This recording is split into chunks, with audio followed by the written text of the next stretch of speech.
Hello hello বন্ধুরা, তোমরা সবাই কেমন আছো? আমি খুব ভালো আছি, আশা করি তোমরাও খুব ভালো আছো। আজকে বানাতে চলেছি মূলোর পরোটা। তাহলে চলো শুরু করা যাক। দৌড়ে চলে যাব কিচেনের দিকে। এবার এখানে সব ইনগ্রিডিয়েন্টস আমার অলরেডি রেডি করা রয়েছে। সবার প্রথমে কি করব, মূলোগুলোকে এইভাবে সুন্দরভাবে ছালগুলোকে ছাড়িয়ে নেব। মূলোগুলোর ছালটা ছাড়িয়ে নিয়ে তারপরে আমরা মূলোগুলোকে ঠিক এই রকম বানিয়ে নেব। তারপর এটাকে আমরা ভালোভাবে ওয়াশ করে নেব। ওয়াশ করাটা খুবই ইম্পর্ট্যান্ট, কারণ এর মধ্যে বিভিন্ন রকমের ধুলোবালি ময়লা থাকেন। তো এগুলোকে ওয়াশ করার পরে এটাকে এইভাবে ঘষে ঘষে আমাদেরকে পুরটাকে রেডি করার জন্য এটাকে ঠিক এই রকম বানিয়ে নিতে হবে। এবার দেখো, মূলোর মধ্যে অনেক জল থাকে। এই জলগুলোকে বের করার জন্য সবথেকে ইউজফুল ইনগ্রেডিয়েন্ট হচ্ছে নুন। অল্প নুন দিয়ে এটাকে ঢাকা দিয়ে 10টা মিনিট শুধু রেখে দিতে হবে।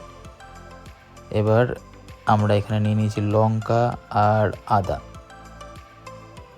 লঙ্কাটাকে কুচিয়ে নিয়েছি, আদাটাকে বেটে নিয়েছি, আর এর মধ্যে আমরা ইউজ করব ধনেপাতা।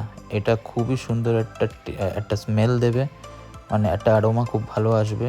এর মধ্যে আমরা ইউজ করব বেসন। বেসনটাকে অল্প রোস্ট করে নিচ্ছি, এইভাবে হালকা রোস্ট করে তুলে নিলেই হবে। বেসনটা ইউজ করব এই জন্যই যাতে পরোটাটা একটু ক্রাঞ্চি হয় এবং মুচমুচে হয়। দেখতেই পাচ্ছ বেসন রোস্ট করা হয়ে গেছে। এবার আমরা চলে যাব মূলোর দিকে। আবার মূলোর জলটাকে ছেঁকে নিয়ে মূলোটাকে আলাদা করে দেবো এবং জলটাকে আলাদা করে রেখে দেবো। ওই জলটাই আমরা ইউজ করব আটা মাখার উদ্দেশ্যে। তো এরপর চলো তাহলে আটাটা মেখে ফেলা যাক। আমরা এখানে আটার মধ্যে অল্প নুন দিয়ে দিয়েছি, তার মধ্যে দিয়ে দেবো ওই জলটাই যেটা আমাদের মূলো থেকে বেরিয়েছিল। এবার জলটা দিয়ে দেওয়া হয়েছে।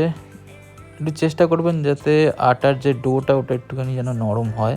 খুব বেশি হার্ড হলে কিন্তু পরোটা ভালো হবে না। এবার আমরা পরোটার পুরটাকে রেডি করব। এর মধ্যে ওই রোস্টেড বেসনটা দিয়ে দিয়েছি, তার মধ্যে দিয়ে দিয়েছি আদা বাটা, তার সাথে দিয়ে দেবো লঙ্কা যেটা আমি কুচি কুচি করে কেটে রেখেছিলাম, তার মধ্যে ধনেপাতা দিয়ে দেবো। এর মধ্যে অল্প হলুদ দিতে হবে, তার সাথে আমরা দিয়ে দেবো হচ্ছে জিরে, লঙ্কা গুঁড়ো, এবার দেবো হচ্ছে জিরে, এবং তার সাথে দেবো আমচুর পাউডার, অথবা যদি আমচুর পাউডার না থাকে তাহলে চাট মশলাও ইউজ করতে পারো। আর স্বাদ অনুসারে নুন যতটা তোমার মনে হবে। তবে এটাকে ভালোভাবে সুন্দরভাবে এরকম হালকা হাতে এটাকে মাখিয়ে নিতে হবে। আর মনে রাখতে হবে এটার যে পুরটা, এটা যখনই মাখা হয়ে যাবে সঙ্গে সঙ্গে কিন্তু এটা দিয়ে আমাদেরকে পরোটাটাকে রেডি করে ফেলতে হবে।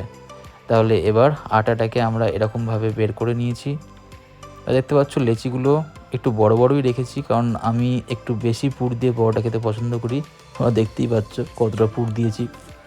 এবার তাওয়া গরম করে সিম্পলি এটার মধ্যে তোমরা বেলে তার মধ্যে এইভাবে পরোটাটাকে রেডি করবে। প্রথমে সেঁকবে, তারপরে তেল দিয়ে ভেজে নেবে। আর দেখতেই পাচ্ছ কত সুন্দর দেখতে লাগছে। এটা আমি সার্ভ করে ফেলেছি। আমার সাথে রয়েছে টক দই, তার সাথে আচার আর পেঁয়াজ। এবার পরোটাটাকে একটু টেস্ট করে দেখব কীরকম হয়েছে। বিশ্বাস করো বন্ধুরা, মানে এই পরোটাটা খুবই দারুণ লাগে, খুবই ক্রাঞ্চি লাগে, কারণ বেসনটা ইউজ করা হয় বলে। যদি তোমাদের আমার ভিডিও যদি ভালো লেগে থাকে তাহলে অবশ্যই লাইক করো, শেয়ার করো এবং সাবস্ক্রাইব করো আমার চ্যানেল। Thank you.